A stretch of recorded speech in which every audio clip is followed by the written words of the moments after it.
Hello दोस्तों, आपका बहुत बहुत स्वागत है हमारे इस चैनल पर। इस वीडियो में आज की इस वीडियो के अंदर मैं बताने वाला हूं आपको कि कैसे आप 2 से 4 मिनट के अंदर बिल्कुल एकदम करेक्ट तरीके से बिना ज़्यादा दिमाग लगाए, बिना ज़्यादा कैलकुलेशन करें 2 से 4 मिनट के अंदर अपनी इनकम के ऊपर कितना टैक्स लगने वाला है उसको कैलकुलेट करना चाहते हैं तो ये वीडियो बेस्ट है और आपके बहुत काम का है।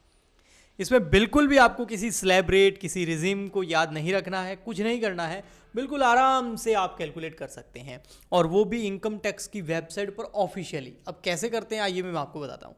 सबसे पहले आपको अपना ब्राउज़र ओपन करना है और उसमें लिखना है इनकम टैक्स ई फाइलिंग। जैसे आप ये लिखेंगे ना तो एक वेबसाइट आएगी, ये देखिए इनकम टैक्स www.incometax.gov.in। इस वेबसाइट का लिंक इस वीडियो के नीचे डिस्क्रिप्शन बॉक्स में भी मैं आपको दे दूंगा, अगर आप चाहें तो वहाँ पर डिस्क्रिप्शन बॉक्स में क्लिक करके भी आ सकते हैं। जैसे आप इस वेबसाइट पे क्लिक करेंगे कुछ ऐसा खुलेगा, ठीक है। ऊपर लिखा होगा ई फाइलिंग। यहाँ पर दो ऑप्शन आते हैं, एक लॉगिन का ऑप्शन आता है और एक रजिस्टर्ड का ऑप्शन आता है, ठीक है। तो अगर आप पहले से ही आप रजिस्टर्ड हैं और पहले से रिटर्न भर रहे हैं तो लॉगिन वाले बटन पे क्लिक कर दीजिए। लेकिन अभी तक आपने रिटर्न नहीं भरा है और आप रजिस्टर्ड नहीं है तो पहले अपनी रजिस्टर कर लीजिए अपना, ठीक है। Mobile number, email ID, name, PAN number वगैरह मांगेगा, वो डाल दीजिए, आप रजिस्टर्ड हो जाएंगे, ठीक है।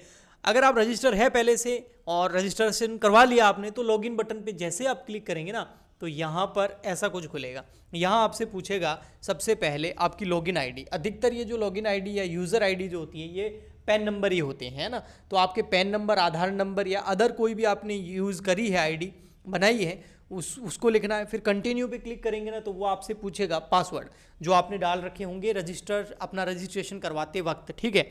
जैसे वो पासवर्ड आप अपलोड करेंगे यहाँ डालेंगे यहाँ पर तो फिर अपनी आईडी के अंदर जैसे ही लॉगिन होंगे ना तो कुछ ऐसा इंटरफेस आएगा, ऐसा पेज आपको दिखेगा। यहाँ पर ऊपर आपका नाम वगैरह होगा, मेरा भी है या मैंने हटा दिया है, ठीक है। और उसके नीचे यहाँ लिखा होता है इनकम टैक्स एस्टिमेटर। आप इनकम टैक्स रिटर्न फाइल नहीं कर रहे हैं, अगर आप चाहते हैं कि इनकम टैक्स रिटर्न कैसे फाइल किया जाता है वो भी बताएं तो वो भी मैं ज़रूर उसके ऊपर वीडियो बना दूंगा, आप कमेंट करके बता देना। लेकिन अभी तो मैं आपको बताना चाहता हूँ कि इनकम टैक्स कितना लगेगा हमारी इनकम पर, वो कैलकुलेट करके आप सिर्फ देखना चाहते हैं ताकि उस हिसाब से फिर आप सोचें। तो उसके लिए आपको इनकम टैक्स एस्टिमेटर दे रखा है, आपको सिंपली इसके ऊपर क्लिक कर देना है। जैसे आप एस्टिमेटर के ऊपर क्लिक करेंगे ये इनकम टैक्स एस्टिमेटर खुल जाएगा, ठीक है ना। यहाँ पर कुछ ऑप्शंस आएंगे, देखो क्या क्या। इनकम टैक्स एस्टिमेटर, इसमें सबसे फर्स्ट ऑप्शन जो आ रहा है वो बेसिक इन्फॉर्मेशन का आ रहा है। आपको सबसे पहले अपनी बेसिक इन्फॉर्मेशन के अंदर क्लिक करना है। जैसे क्लिक करेंगे वो आपसे सबसे पहले पूछेगा असेसमेंट ईयर कौन सा। तो 2 असेसमेंट ईयर अभी हैं, एक तो 22-23 वो चलेगी, उसकी ड्यू डेट चली गई है। अगर आप अभी उस पर कैलकुलेट करेंगे ना 1000 रुपये की पेनल्टी के रूप में आपको फ़ी पे करनी पड़ेगी, है ना, पेनल्टी पे करनी पड़ेगी। लेकिन आपने आई होप वो भर दिया होगा। अभी हम नेक्स्ट किसकी बात करेंगे, असेसमेंट ईयर 23-24 की। और असेसमेंट ईयर 23-24 का मतलब हो गया प्रीवियस ईयर 22-23। और अभी मार्च का महीना चल रहा है, 31 मार्च 2023 को 2022-23 यानी कि प्रीवियस ईयर गत वर्ष 22-23 खत्म हो जाएगा और 22-23 की इनकम पर टैक्स लगेगा 23-24 में, उसी को बोलते हैं असेसमेंट ईयर। तो आपको हर हाल में असेसमेंट ईयर कौन सा चूज़ करना है, 23-24 चूज़ करना है। ये असेसमेंट ईयर है, प्रीवियस ईयर नहीं है ये। तो 22-23 मत चूज़ कर लेना, वहाँ पर 1000 रुपये की पेनल्टी दिखाएगा, ठीक है। जैसे आप 23-24 चूज़ कर लेंगे उसके बाद में आपको यहाँ पर टाइप चूज़ करना है, आप इंडिविजुअल है, एचयूएफ है, कंपनी है, क्या है। फिर रेजिडेंट है, नॉन रेजिडेंट है, वो ऑप्शन भी आ जाते हैं। फिर यहाँ पर आपकी उम्र क्या है, आप 60 साल से कम है, 60 से 79 के बीच में है या 80 से ऊपर है, senior citizen, super senior citizen, जो मैंने पिछले लेक्चर्स के अंदर इसके बारे में बताया था, ठीक है। फिर आपको यहाँ पर चूज़ करना है, आपकी ड्यू डेट आ गई यहाँ पर 31 जुलाई 2023 ड्यू डेट है, ठीक है। और यहाँ पर एक्चुअल ड्यू डेट 8 फरवरी ये भी आ गई, ये अपने आप आ गया। अब आपको नीचे करना है, यहाँ पर इनकम डिटेल दिख रही है, इस पर क्लिक करना है। अब आपसे पूछ रहा है कि आपकी इनकम कहाँ कहाँ से है। Income under the salary head से हैं, आपकी सैलरी है, इनकम फ्रॉम हाउस प्रॉपर्टी है, कैपिटल गेन से हैं या बिजनेस से हैं या फिर अदर सोर्सेज से हैं। हो सकता है किसी व्यक्ति की 5 हेड से इनकम हो, किसी की केवल सैलरी हो तो वो सैलरी को भर देगा, 5 है तो 5 को फिल कर देगा। अगर उसकी 2 ही है, कोई मान लेते हैं हाउस प्रॉपर्टी और सैलरी, तो वो 2 भर देगा, ठीक है। तो इस तरीके से करना है। अभी मान लेते हैं सैलरी वाला हम एग्जांपल ले लेते हैं, आप सैलरीड पर्सन है तो यहाँ पर क्लिक कीजिए प्रोवाइड इन्फॉर्मेशन इन डिटेल। जैसे यहाँ क्लिक करेंगे ना वो आपसे पूछेगा ग्रॉस सैलरी कितनी, तो आपकी पर मंथ जो सैलरी है उसको 12 से मल्टीप्लाई कर दीजिए, आपकी जो 22-23 में सैलरी रही है उसको यहाँ पर लिख दीजिए। मान लेते हैं मैं यहाँ पर एग्जांपल के लिए कि हमारी जो सैलरी है वो टोटल है 4 लाख रुपए, तो मैं यहाँ डाल देता हूँ 4 लाख रुपीज़। तो आपको भी यहाँ पर जो भी आपकी सैलरी है उसका फिगर 12 महीने का यहाँ पर लिख देना है, ठीक है। ये हो गया 4 लाख रुपीज़, सिंपल है बहुत, ठीक है। ये लिखने के बाद में आपको यहाँ पर देखिए स्टैंडर्ड डिडक्शन वगैरह जो मिलनी है वो अपने आप मिल जाएगी। आपको सीधा income under the house property, अगर नेक्स्ट हेड आ जाएगा उसको क्लोज नहीं करना है। नेक्स्ट हेड में मान लेते हैं मेरी हाउस प्रॉपर्टी वो रेंट पे दी हुई है और वहाँ से जो है मुझे पर मंथ 80,000 रुपये का रेंट मिल रहा है, 80,000 रुपये का रेंट मिल रहा है। तो मैं यहाँ लिख दूंगा 80,000, ये मैंने 80,000 रुपये का यहाँ पर लिख दिया, ठीक है, ओके। हाँ, अब आप देखेंगे यहाँ पर 80,000 का रेंट हो गया। और अगर आपको हो जैसे फॉर एग्जांपल के लिए income under the head capital gain है ना 80,000 जो मैंने लिखा है, एनुअल वैल्यू लिखनी है, मैंने कहाँ लिख दिया, इंटरेस्ट कहाँ लिख दिया, ओके सॉरी, इंटरेस्ट वाले कॉलम में नहीं लिखना है आपको। कौन से कॉलम में लिखना, house property income from let out property. Let out का मतलब होता है जो किराए पे आपने दिया है वो है। तो मैं यहाँ लिखूंगा 80,000, 80,000 रुपये। आपकी जो भी इनकम है वो आपको यहाँ पर फिल करनी है। सिर्फ सैलरी हो तो सिर्फ सैलरी को ही फिल करना है फिर, है ना।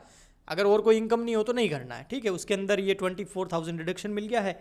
अगर इनकम फ्रॉम कैपिटल गेन है, कोई एसेट बेची है लॉन्ग टर्म शॉर्ट टर्म, तो इस पर आप भर सकते हैं। अगर बिजनेस है तो बिजनेस की इनकम यहाँ दिखा दीजिए, और अगर अदर सोर्सेज है कोई तो वहाँ दिखा दीजिए, ठीक है।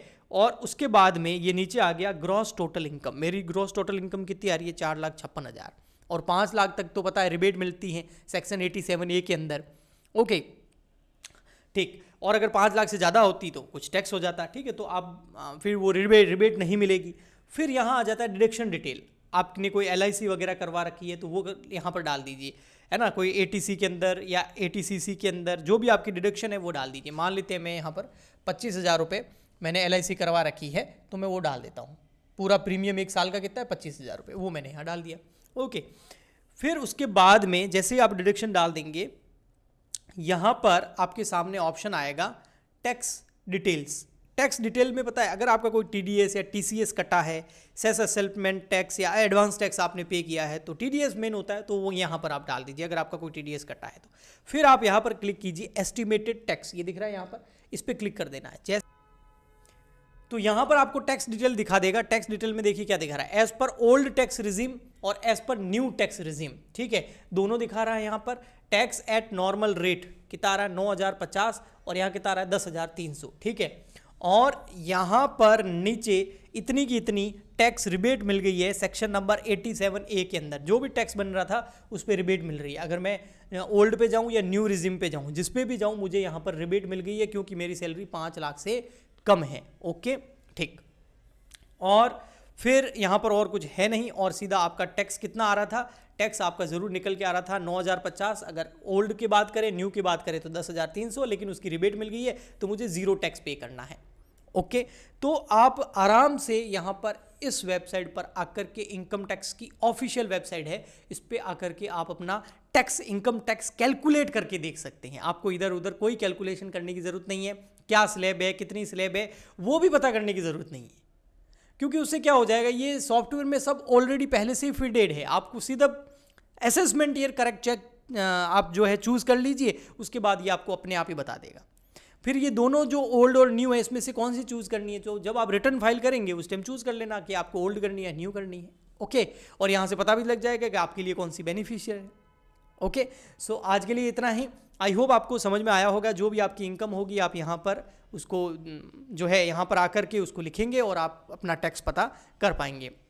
अगर आप चाहते हैं कि आप खुद ऑनलाइन इनकम टैक्स का रिटर्न, जिसको ITR बोलते हैं, वो कैसे फाइल करें, तो नीचे कमेंट करके बताना, उसके ऊपर भी वीडियो ज़रूर बनाएंगे। आज के लिए इतना ही। अगर ये वीडियो अच्छा लगा है तो कमेंट, लाइक, शेयर, सब्सक्राइब ज़रूर करें, ज़्यादा से ज़्यादा शेयर करें ताकि और भी जो लोग हैं उनके ये वीडियो काम आए। हम मिलते हैं नेक्स्ट वीडियो में। आज के लिए इतना ही, तब तक के लिए बाय बाय, थैंक यू।